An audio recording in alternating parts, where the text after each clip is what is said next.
I was saying when him say me de obehia me social media so na YouTube any Facebook dia na Attention TV and I want me edit share so no Attention TV or Facebook and YouTube at Attention Tvgh. I am not for be a catch say. Ye dey nsema ye twego social any the media ho no mo na ebi mu ntiase no.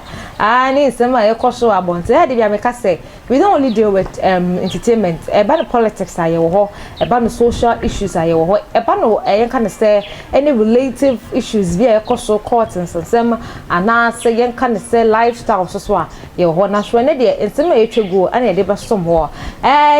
Bulldog kamia kwa yese ansa na abato ebeba so 2020 no o say your friend Bulldog o de nsemi abetutudwa e United Showbiz so na no memenda wo kire ma kire say kamia kwa yese Ghana memo ha say na say ka say artist ba ko so pa na ye Shatta Wale na ono ana na wo manage ne na no memenda no de nsemi betutudwa say ni pa de so person on Shatta Wale eye adwuma pa dia na ono Bulldog na Bulldog de say ne nsa enimu bi but the family issues nkwan de ho de owo mu bi nse say no so person on Shatta Wale eye adwuma de na Bulldog patro wa ho ne nsa e de free adwuma bi a on Shatta Wale eye ho na we ana Deportee so as say no ono so ne Shatta Wale nsan bi a yekoso wo Ghana memo ha say Deportee kra enche o sans ba kopie mu e wo yi a lawyers fo enimu no aye onu so de ntiremu bi abetudwa ebusia emu odu papa eye se me ka chobe ka se o we bia me ne me editors na po bi kra ana ye be ka chobe ntie mo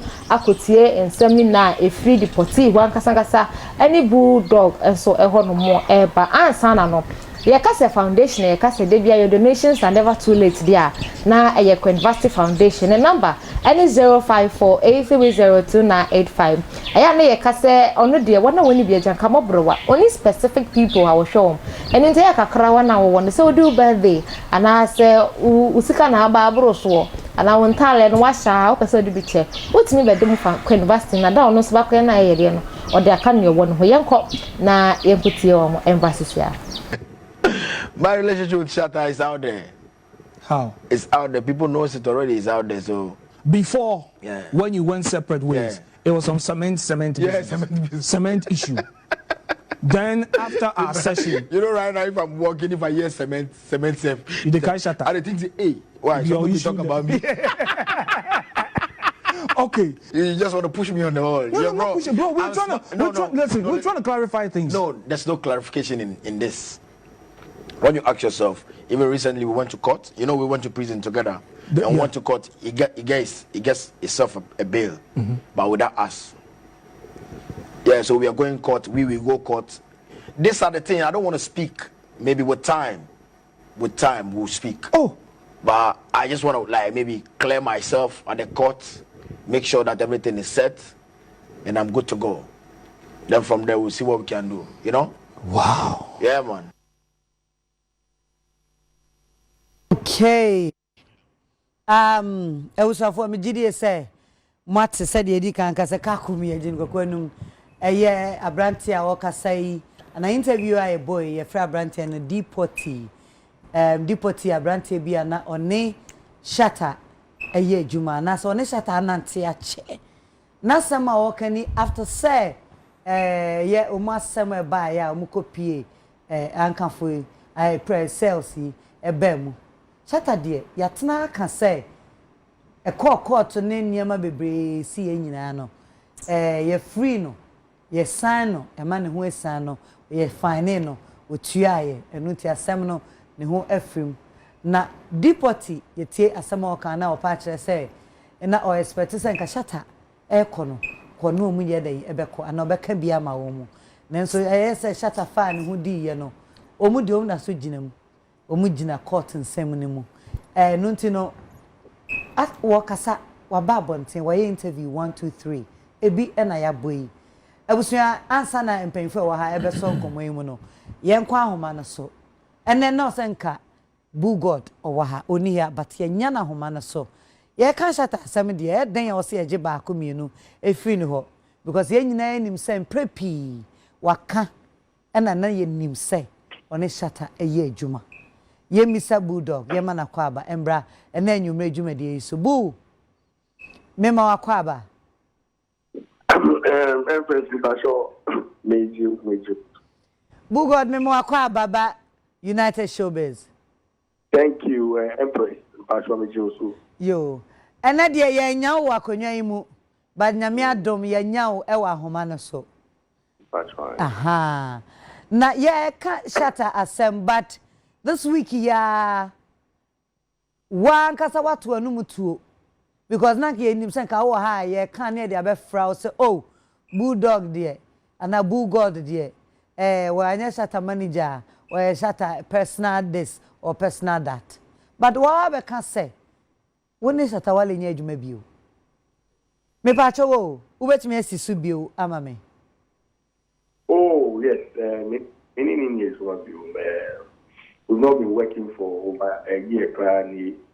But minini tokwa minini asemo ni abe master yo mo to me kasa but the matter yeah fine but it's all about but man kasa the but and now for the part for me little brother there it's going to be forever there.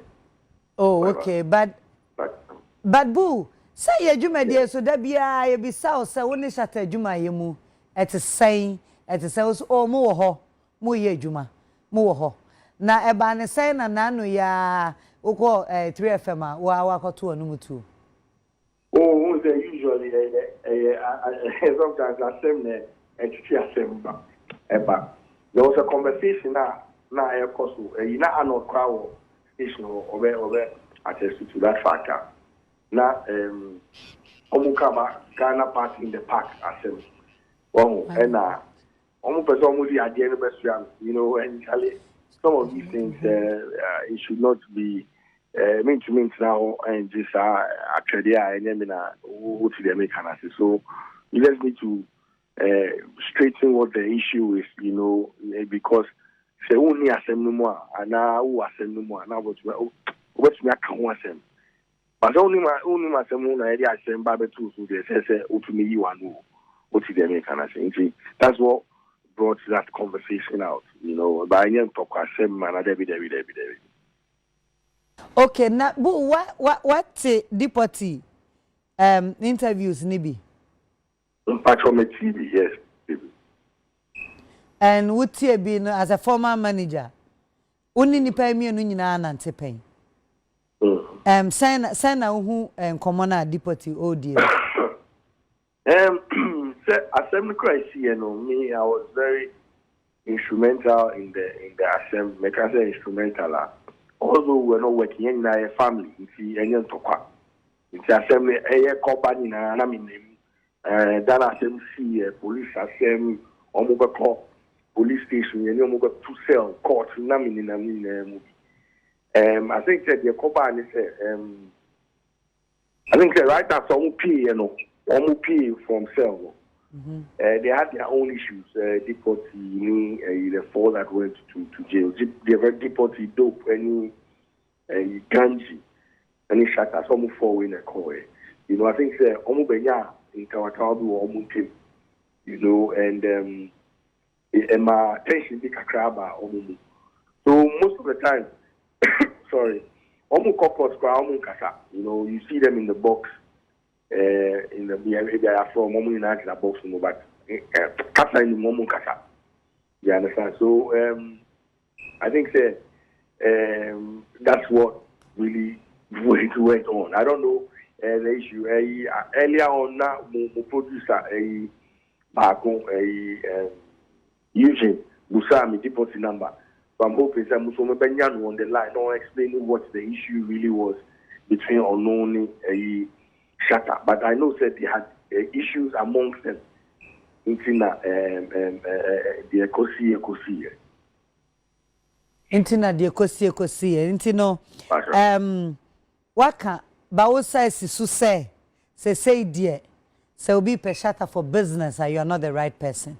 Oh no. But for family issues, I'm not being the right person over here. Okay.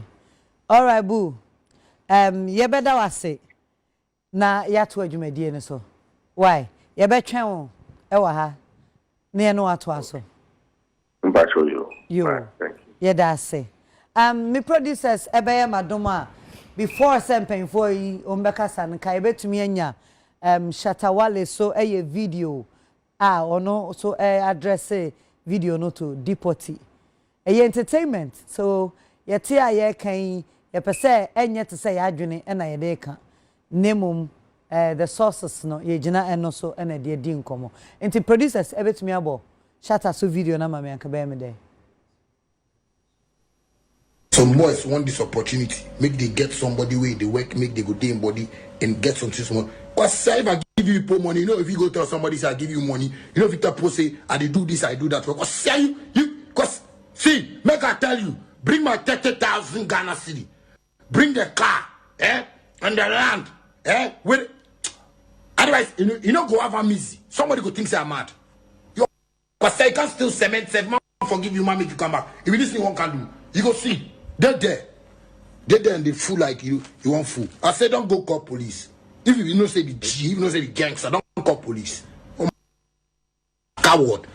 At the room, meet me for time, just a fool like that. Me boo say we me back. Hey.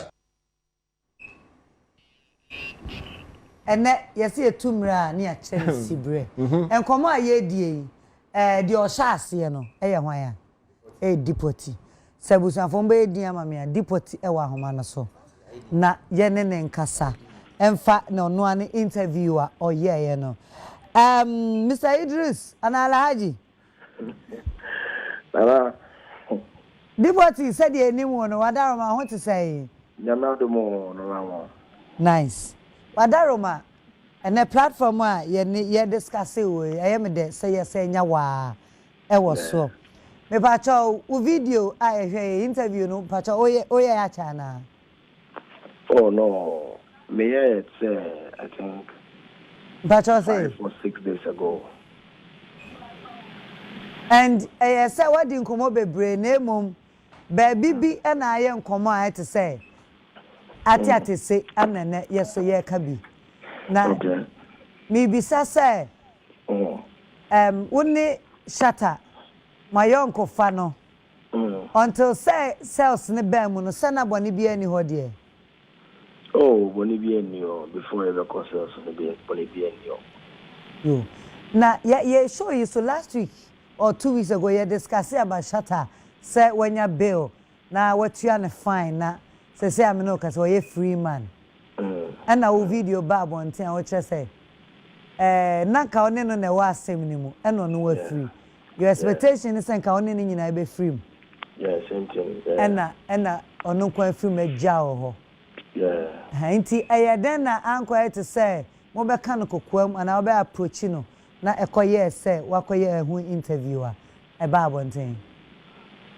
Yeah, me da say and me da obibia o hwe. Acha ya no peja oni am kakra laji. Okay, me say me da say me da obibia o hwe.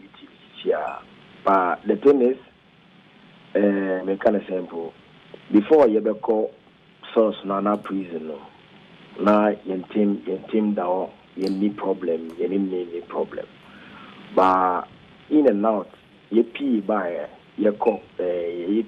like you court like 2 times, 3 times. Bibiana ya joining. Until later, you benya into what will be our team.